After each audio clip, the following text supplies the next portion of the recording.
prophétie ne peut être objet d'une interprétation particulière, mais c'est poussé par le Saint-Esprit que les hommes ont parlé de la part de Dieu.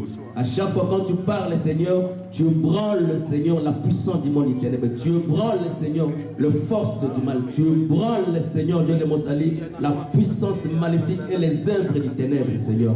Nous élevons ton nom parce que la Bible dit quand le Fils de l'homme sera élevé, nous saurons de quoi il est capable, Seigneur. Voilà pourquoi que tu sois élevé au-dessus de tous ceux qui se nomment comme Dieu en ces lieux. Seigneur, glorifie-toi, honore chaque portion, chaque iota de la parole qui sera citée à ces lieux, Seigneur. Que les témoins du Saint-Esprit nous soient favorables, Seigneur. Nous, comme étant les hommes, que nous puissions disparaître, Seigneur. Enfin, que toi, comme étant le Créateur, que tu sois élevé. Seigneur, Dieu de mon Seigneur, je te remercie. Je te remercie. Dispose le cœur de mon frère. Que le miracle pour les gens qui sont malades, que la délivrance pour les gens qui sont possédés, pour la gloire de ton nom, dans les noms puissants et glorieux de notre Seigneur Jésus-Christ. Nous disons Amen. Je vous salue tous au nom de Jésus-Christ. Acclamons fort pour le nom de Dieu.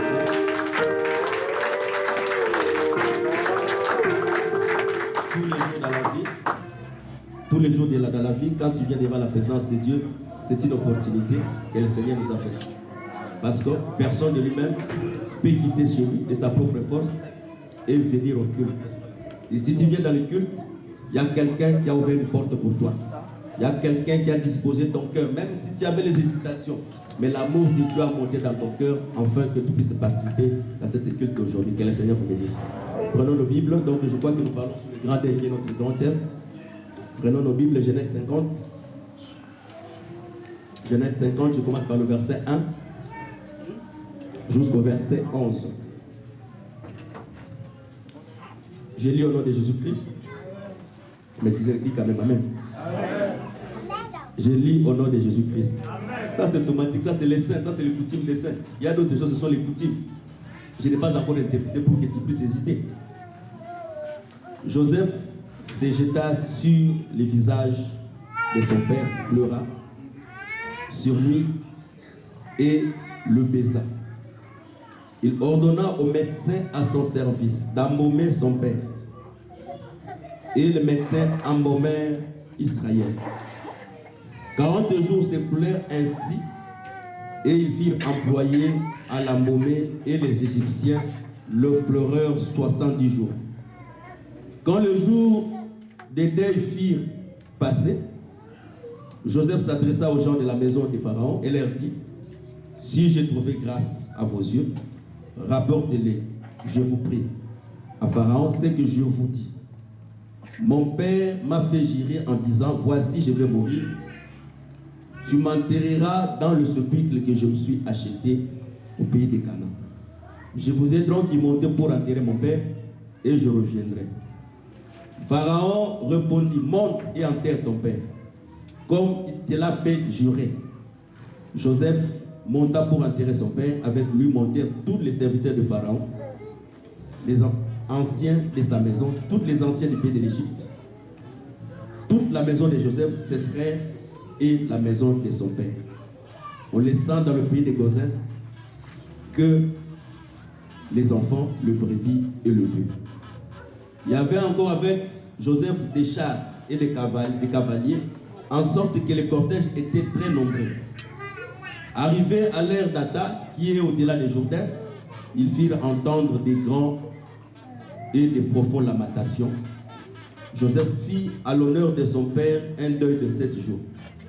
Les habitants du pays de Canaan furent témoins de ce deuil.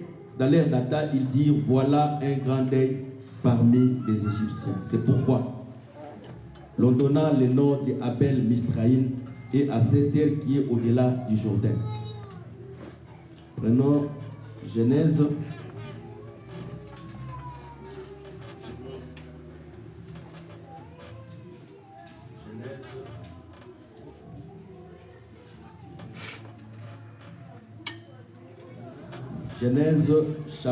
Genèse 6, je prends le verset 8 au verset 12.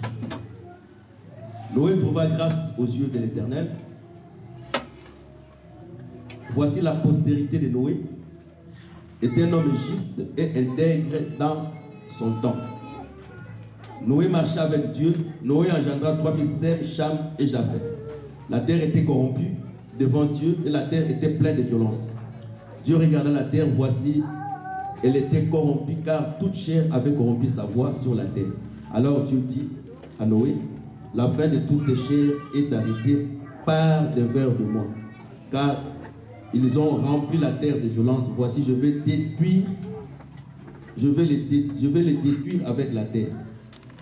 Fais l'arche, tu disposeras cette arche en cellule et tu enduras de bois en dedans et en dehors. Pour ne pas prendre beaucoup de temps, on va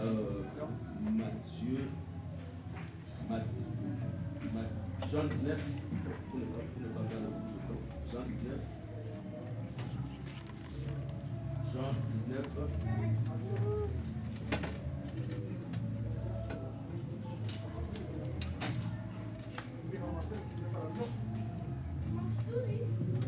Je prends le verset 38. Verset 38 jusqu'à verset 40. Jean 19, verset 38 à 40. Après cela, Joseph d'Arimathée, qui était disciple de Jésus, mais en secret, par crainte des Juifs, demanda à Pilate la permission de prendre le corps de Jésus. Et Pilate permit et il vint, donc il prit le corps de Jésus. Nicodème, qui auparavant était allé la nuit vers Jésus, vint aussi apporter un mélange d'environ de 100 livres de myrrhe et d'aloe. Ils prirent donc le corps de Jésus, l'enveloppa de bandes avec des aromates, comme c'est le coutume d'ensevelir chez les Juifs. Prenons encore notre écriture, Exode 30.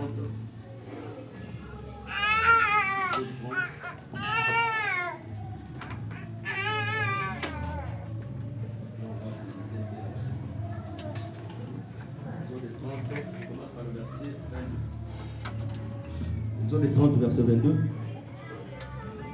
L'Éternel parle à Moïse et dit, prends de meilleurs aromates, 500 cycles de myrrhe et celles qui coulent d'entre elles. La moitié, soit 250 cycles de cédanomes aromatiques, 250 cycles de roseaux aromatiques, 500 cycles de casse selon les cycles du sanctuaire et de 1 d'huile d'olive. Tu feras avec cela une huile pour l'onction sainte, composition par le parfum selon l'art du parfumeur. Ce sera l'huile pour l'onction sainte. Tu enjoindras la tente d'assignation et l'arche du témoignage. Les tables, l'arche, toutes les ustensiles et celles seront très saintes et tout ce qui c'est tout. Tu oindras Aaron et à ses fils. Je suis dans le verset 30. Tu oindras Aaron et ses fils. Tu leur sanctifieras pour qu'ils soient à mon service dans les sacerdoces. Tu parleras aux enfants d'Israël, tu le diras, ce sera pour eux l'huile d'onction sainte parmi vos descendants. On n'en reprendra point sur les corps d'un homme et vous n'en ferez point de semblable. Dans la même proportion, elle est sainte, vous la regarderez comme sainte. Quiconque en composera de semblable ou en mettant sur un étranger sera retranché de son peuple. Que le Seigneur bénisse la lecture de sa parole. Amen. Que le Seigneur bénisse encore la lecture de sa parole. Amen. Je vous salue encore tous au nom de Jésus-Christ. Et que la paix de notre Seigneur accompagne un chacun de nous. Amen. Je crois que nous parlons sur le grand deuil. Nous avons dit que le grand deuil, c'est de l'autre côté du Jourdain. Donc c'est de l'autre côté du Jourdain. Mais de l'autre côté de l'Égypte, on plaît Joseph, on plaît Jacob plutôt. Là, c'est un deuil normal. C'est un deuil qu'on expose les corps pendant 40 jours, donc pendant 70 jours. Et on a embaumé les corps de Joseph et de Jacob pendant 40 jours. Nous avons dit ceci. Après la mort de Jacob, je commence vraiment par exhorter, j'aime beaucoup exhorter avant de commencer, c'est mieux. La Bible dit un jour, là c'est je crois bien dans Matthieu 14, si je ne me trompe pas, le Seigneur était avec la foule.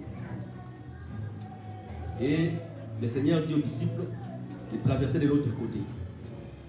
Et le Seigneur, après avoir annoncé aux apôtres de traverser de l'autre côté, le Seigneur dispersa la foule. Quand il a dispersé la foule, le Seigneur il est monté sur la montagne pour aller prier. Mais les disciples traversaient de l'eau et la foule était dispersée.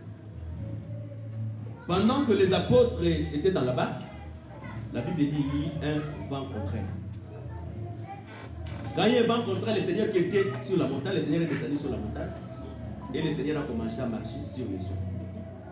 Quand l'apôtre Pierre a vu le Seigneur marcher sur les eaux, il a dit au Seigneur, si c'est toi, parce qu'il était dans un très grand étonnement de voir que quelqu'un pouvait marcher sur les eaux.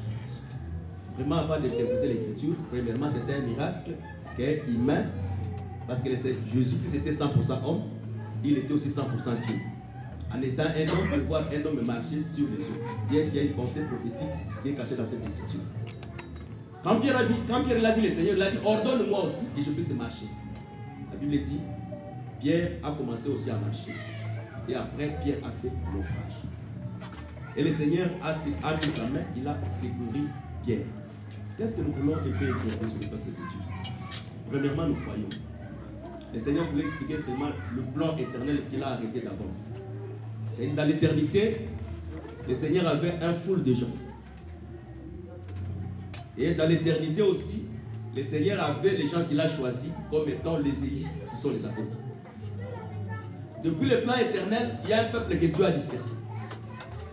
Mais il y a un peuple que Dieu a recommandé, mais son œil est sur ce peuple.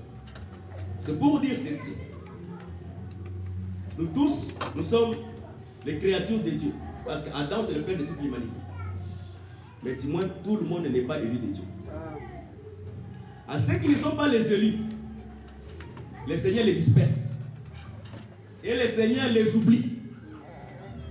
Si Dieu n'a pas connu d'avance, l'œil de Dieu n'est pas sur toi.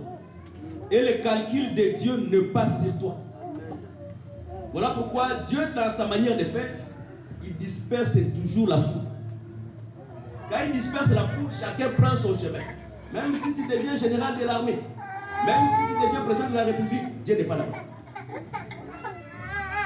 Car Dieu que nous prêchons, il fait aspersion à personne. Dieu a les yeux vers les justes. Mais qu'est-ce que nous voulons encore dire? Après avoir dispersé, la montagne qui est l'expression du trône de Dieu, c'est-à-dire le Seigneur était assis sur ce trône. Mais pendant qu'il est sur son trône, mais il a les yeux fixés sur quelques-uns. Voilà pourquoi nous croyons, Dieu ne veut pas secourir tout le monde. Mais Dieu veut seulement secourir la postérité d'Abraham. Quand tu n'es pas postérité d'Abraham, même si tu cries, tu peux crier 1000 fois, mais crier en vain. Et quand les apôtres, le vent contraire était venu, le Seigneur est descendu, parce que nous croyons que quand le Seigneur descend sur la montagne, c'est un mouvement qu'il a fait. Et le Seigneur, s'il a quitté la montagne, peut-être c'est pour moi, peut-être c'est pour toi, parce qu'il voulait te relever. Mais je fais un peu les calculs selon les hommes avant que je puisse marcher. Quand Pierre a commencé à marcher sur les eaux, et quand Pierre est tombé, il a fait naufrage. Quelle était la distance entre Pierre et le Seigneur? C'est la question que je me pose premièrement. La distance qui était entre Pierre et le Seigneur, et que la main du Seigneur a permis de relever Pierre. C'est la question que je me pose. Parce que quand tu marches sur les eaux, je ne vois pas que le Seigneur était, quand Pierre a fait naufrage, le Seigneur était à côté de lui.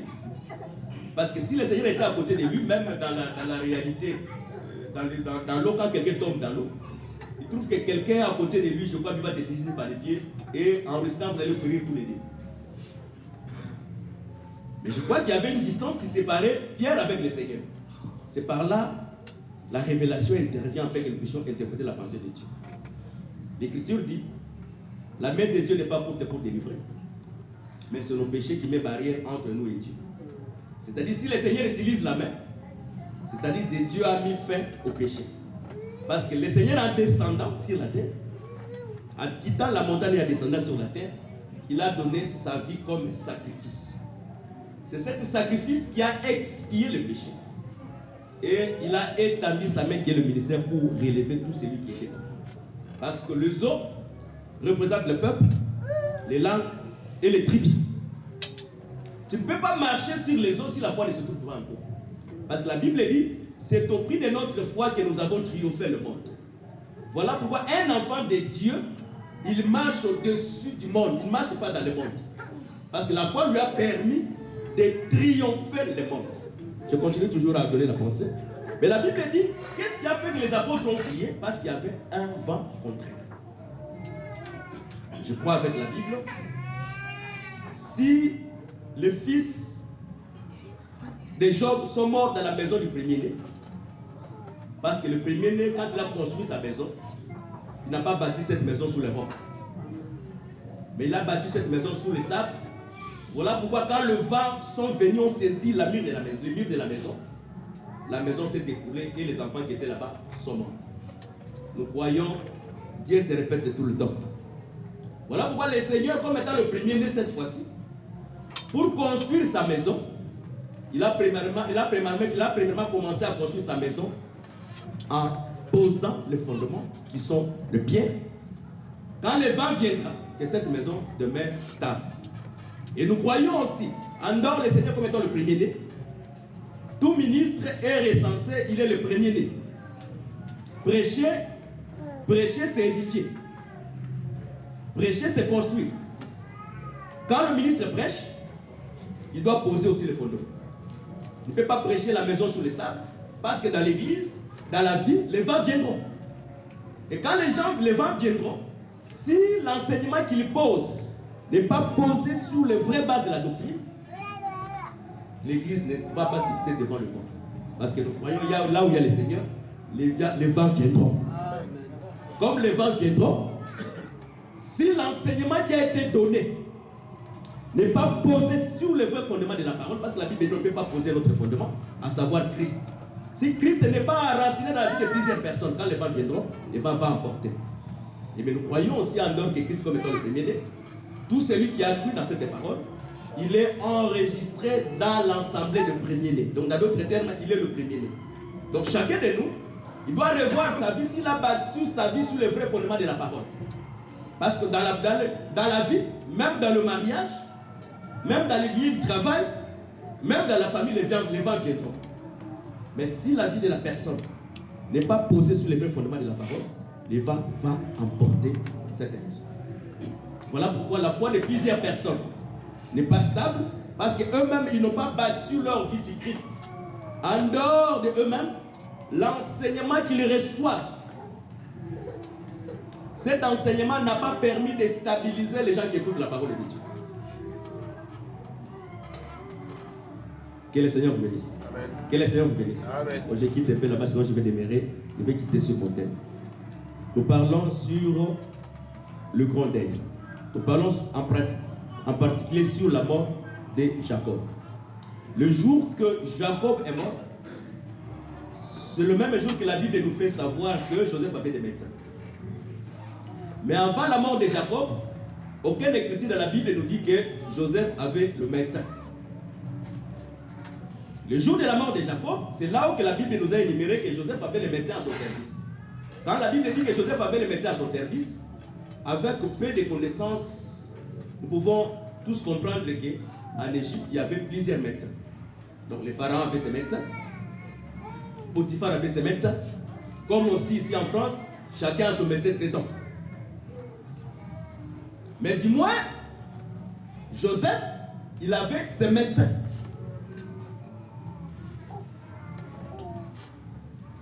Pour qu'il organise le deuil de son père, premièrement, il doit embaumer son père.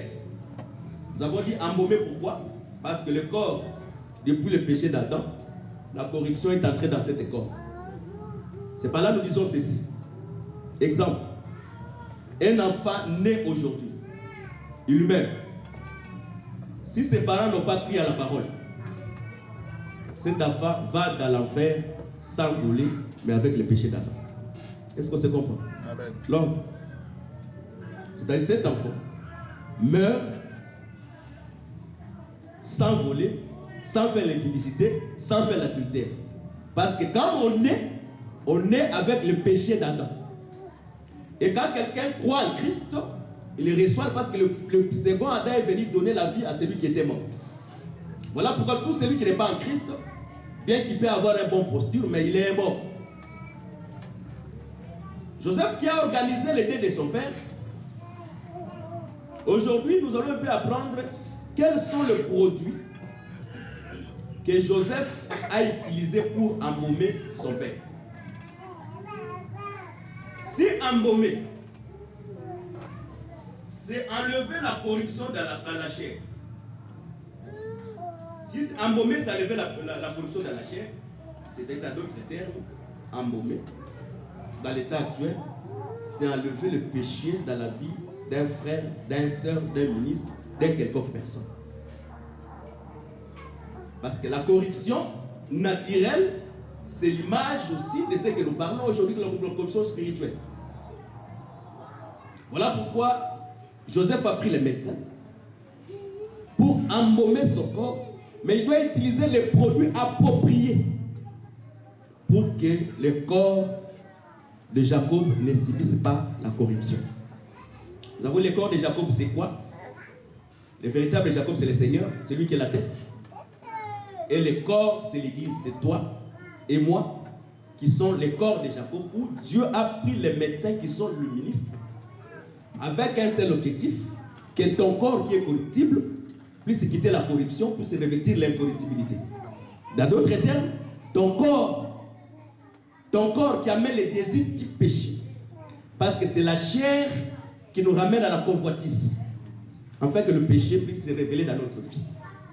Voilà pourquoi le Seigneur a mis le ministre comme étant le médecin pour soigner l'homme de la maladie du péché, afin que le péché puisse quitter cet corps.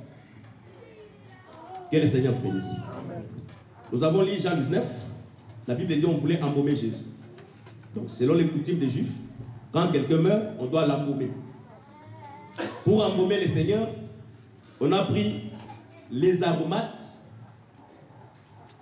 et les aloes.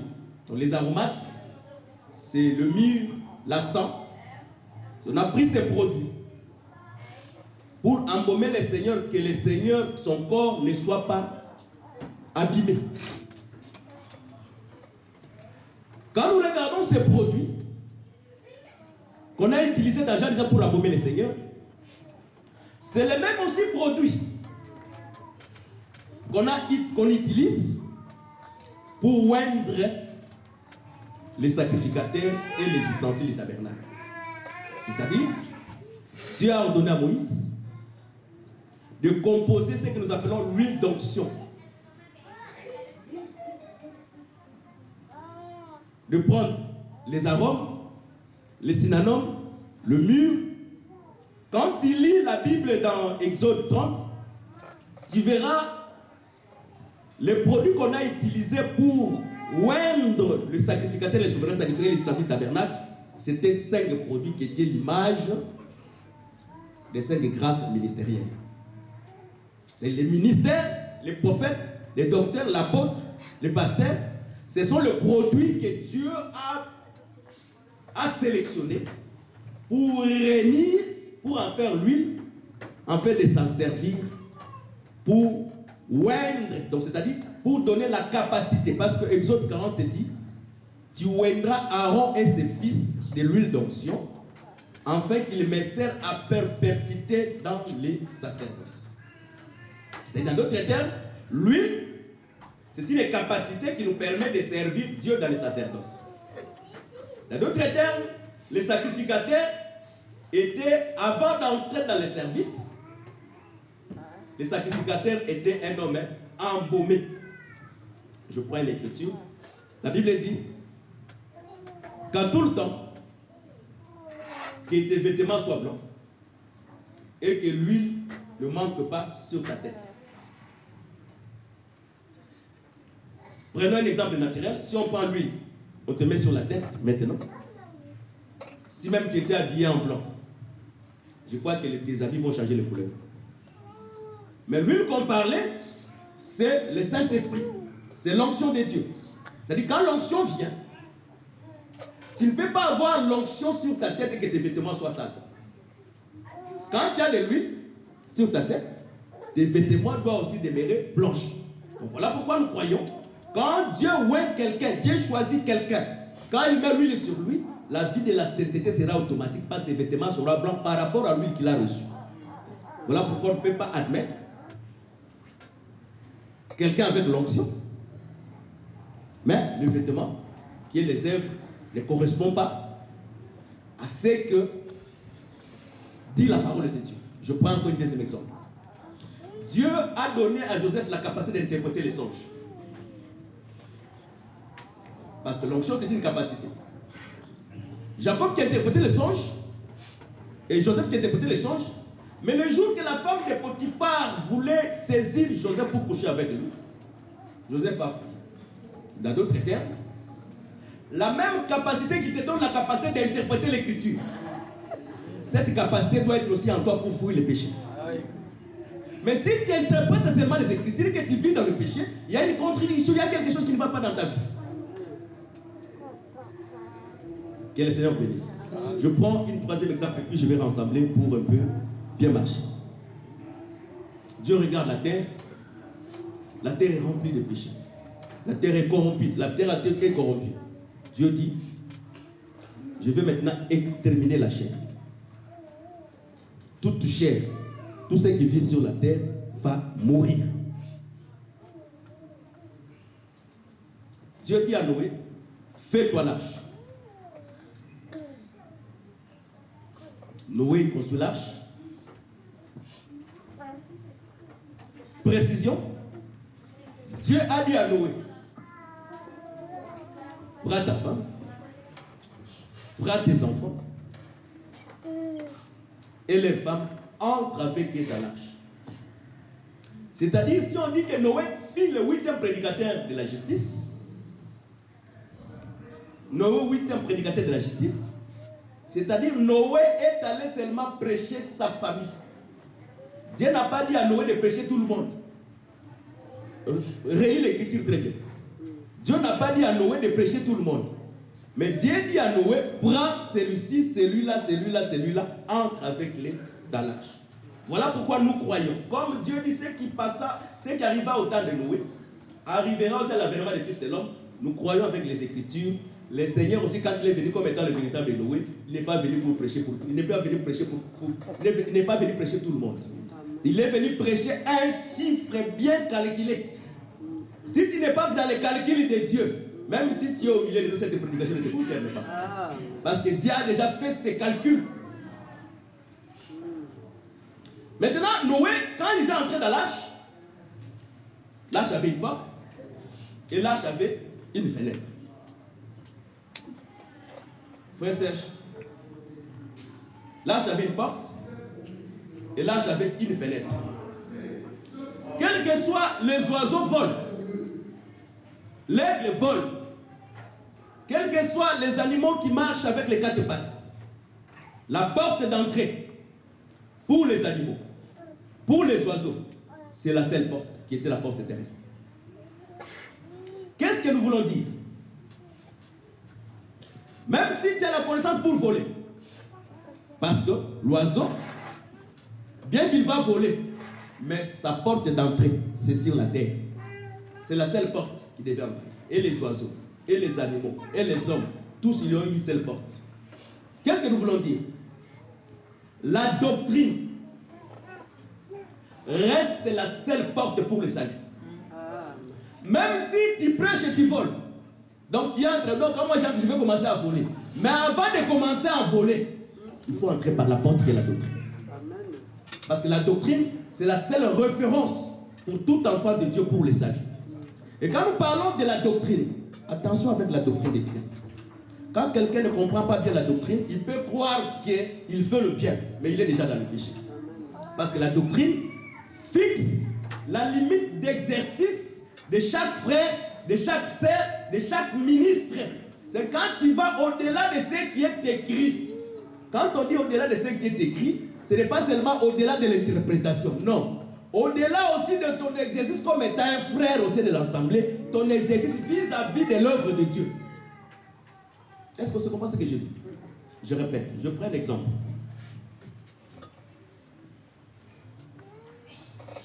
Le frère ne peut pas passer ici pour prêcher. On te trouve par manque de prédicateurs, on trouve déjà ici en train de prêcher. Ça, c'est aller au-delà de ce qui est écrit. Je donne un exemple dans la Bible. avant que je tombe là-bas. Dieu donne la royauté à Saoul. Mais pendant que Samuel prenait le temps, la pression de la guerre, directement Samuel, le peuple, parce que le peuple peut commencer à te faire pression. Quand il maîtrise très bien la doctrine, un ministre ne sombre pas dans l'émotion ni dans la pression. Un ministre doit être stable. La Bible dit ceci, celui qui a le Saint-Esprit doit avoir les maîtrises en soi. Qu'est-ce que signifie les maîtrises en soi? C'est-à-dire avoir la paix même dans l'agissement. Non seulement le ministre doit savoir maîtriser les Écritures. Pendant que Samuel prenait le temps et que le peuple faisait les pressions à Saoul, Saoul a pris l'animal et il est monté pour offrir à Dieu. Ce qu'il a fait, ce n'était pas mauvais. Le peuple était là. La guerre était prête.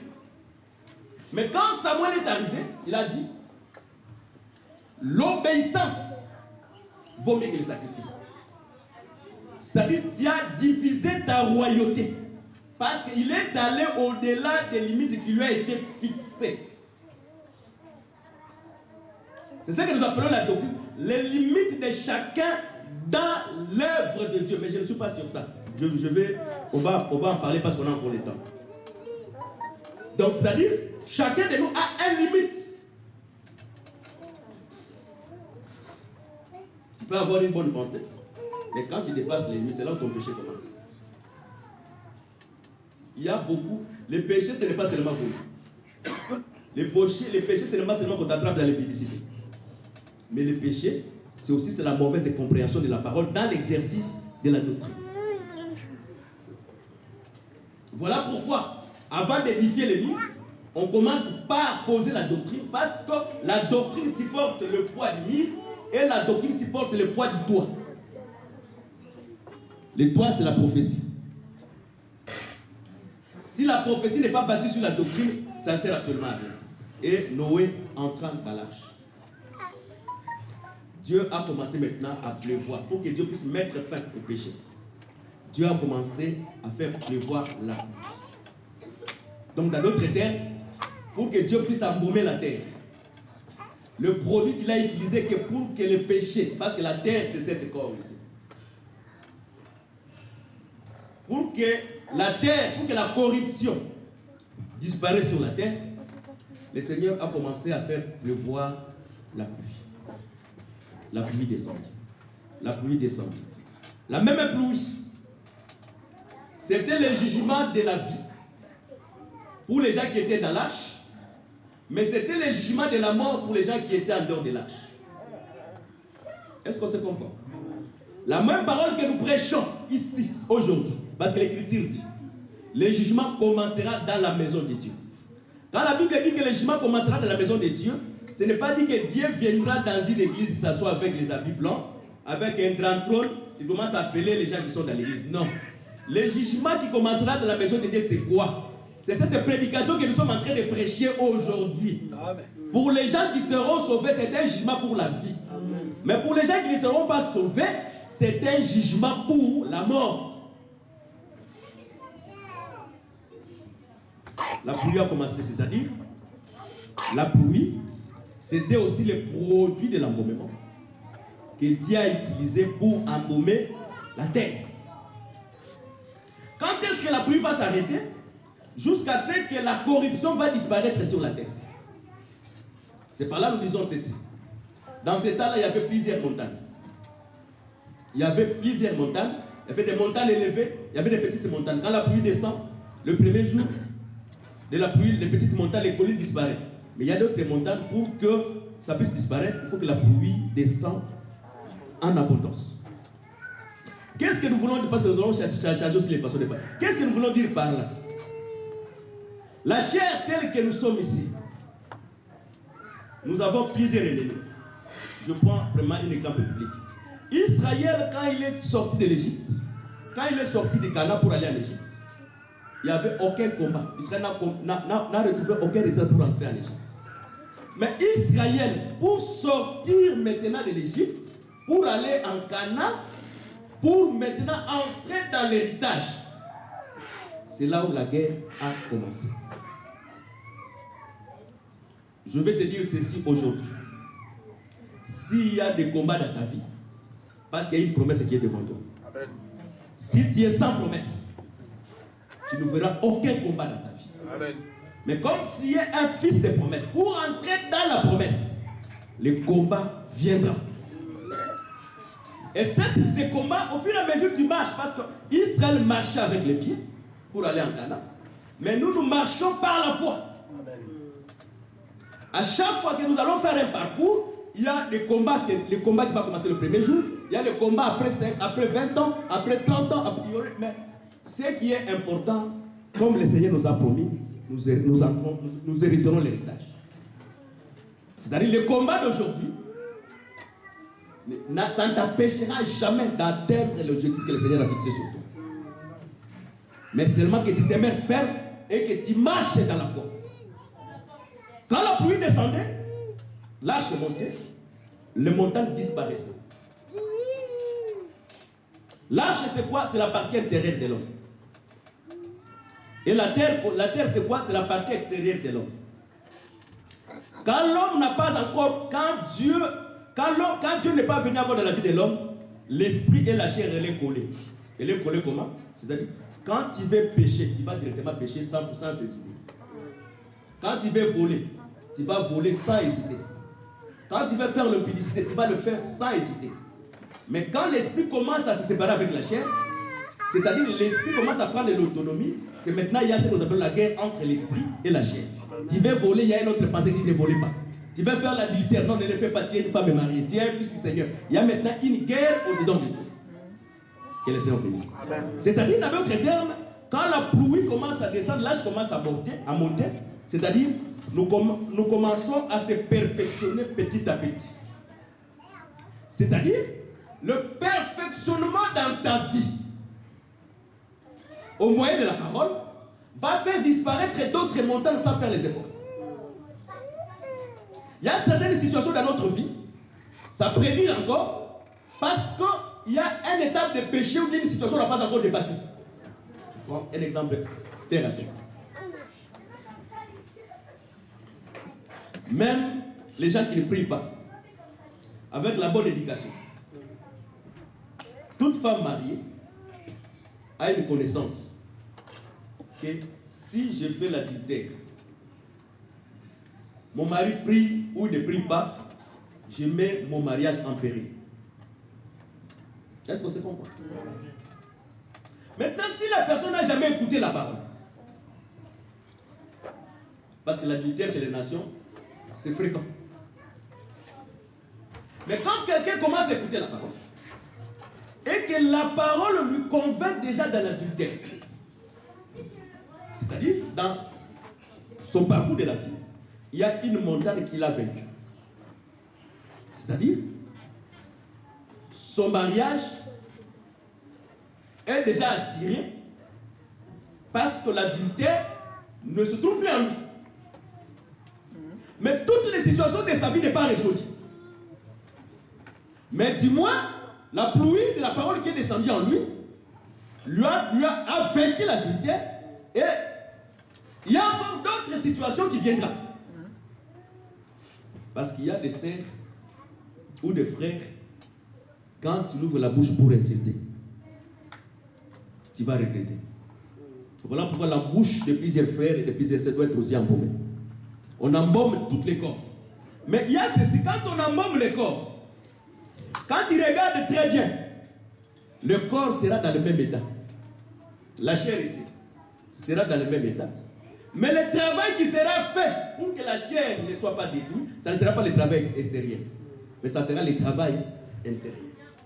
Est-ce que ça comprend? Amen. Je répète encore. Quand on embaume quelqu'un, exemple, je meurs au m'embaume. Toi, tu vas voir seulement mon corps. Mais le travail qui a été fait, c'est l'intérieur. Mais le corps reste intact.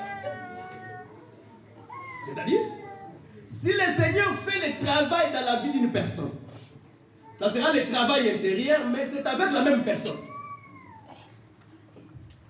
Quand on saura que Dieu a fait un travail, quand nous verrons qu'il va commencer à s'éloigner de la vie du péché.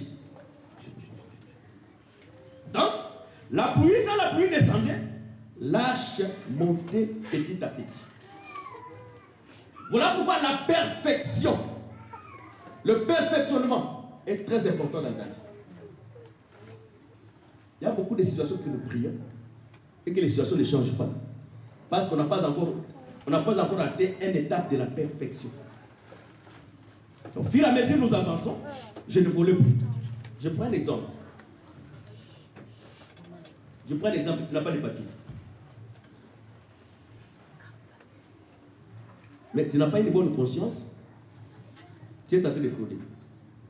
Mais quand on t'arrête, quel sera ton sort? Tu pars. Mais si tu as une bonne conscience en toi, tu as déjà dit que frauder c'est mauvais, tu as acheté ton billet, tu vas marcher avec liberté. Là, c'est une étape que le Seigneur t'a fait traverser.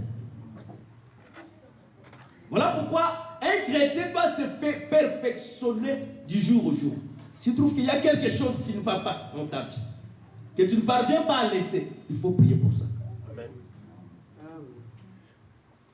Parce que la seule personne qui peut donner la capacité, en fait, de surmonter la situation, ce n'est que le Créateur. Amen. Voilà pourquoi nous disons, l'homme de lui-même ne peut pas faire le bien. Pour que quelqu'un puisse faire le bien, il faut que Dieu entre en lui, en fait d'accomplir sa propre parole. Voilà pourquoi Paul a dit, pour les saluts, Paul a dit ceci. Moi aussi, Dieu m'a saisi afin que je puisse achever ma course. Et Paul, quel que soit ce qu'il était, quel que soit tout ce qu'il prêchait, mais pour qu'il achève sa course, il faut que Dieu puisse saisir Paul pour l'accompagner pour les saluts. Le Seigneur, s'il ne nous accompagne pas sur le plan du salut, personne ne sera sauvé. Parce que la Bible dit, les justes seront sauvés avec peine. Donc, dans d'autres termes, la pluie, c'était le produit de l'embaumement.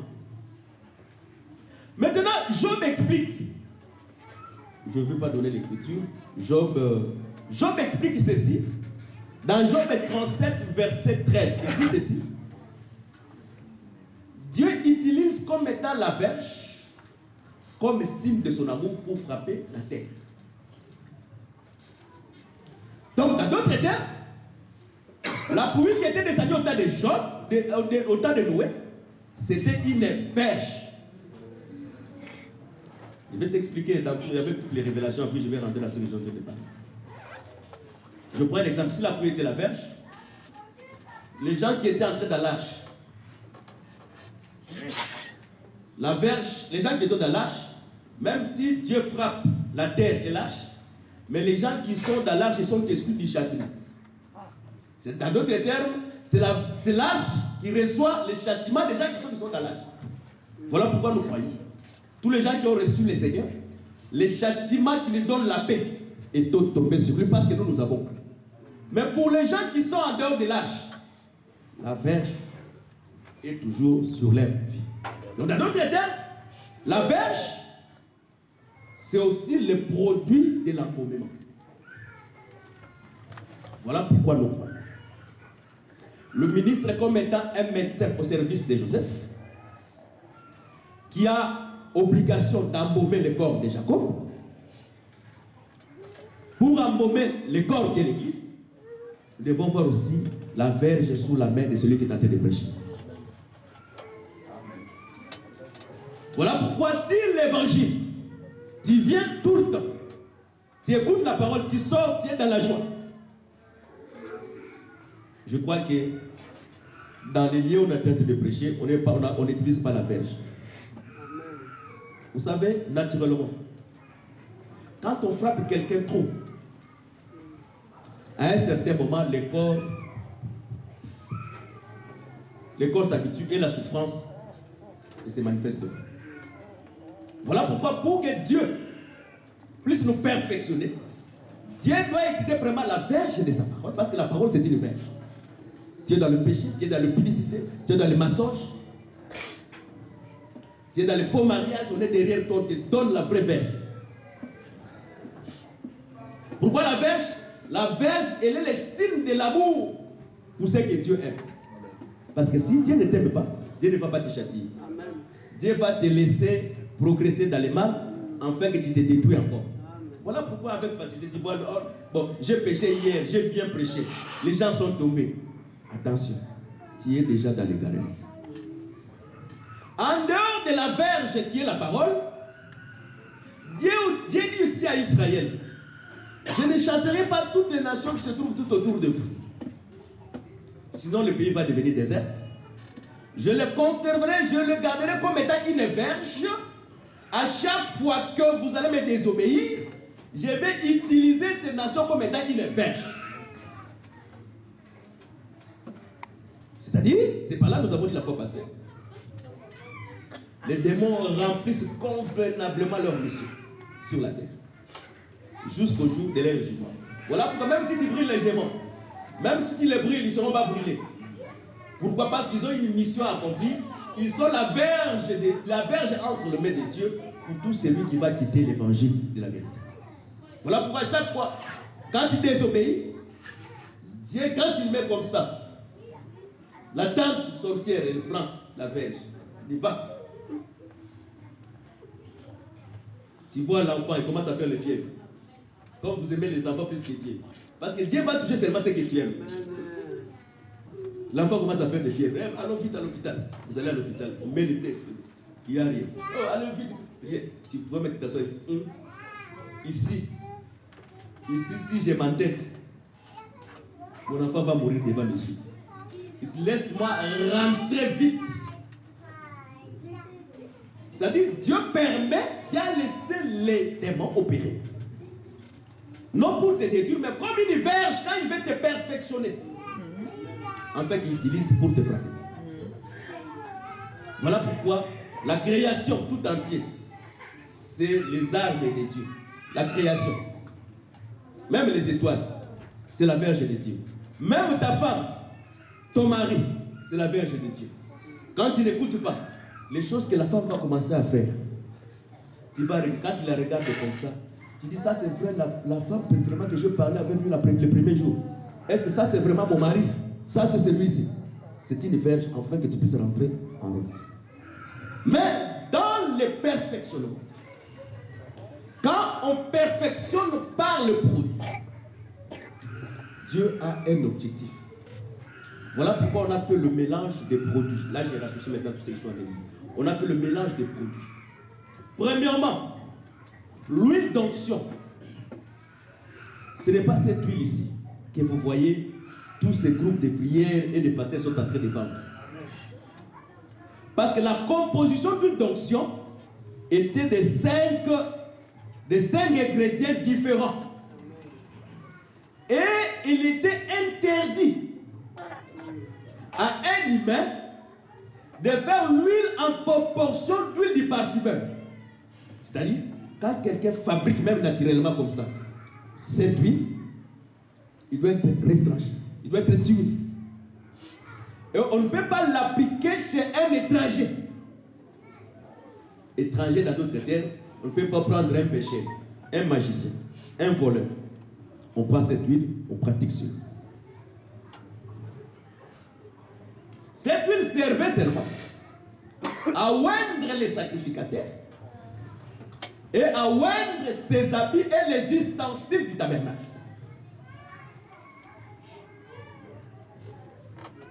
Plus loin, c'est le même huile aussi pour que Esther apparaisse plus belle qu'on a appliqué à Esther pour sa beauté.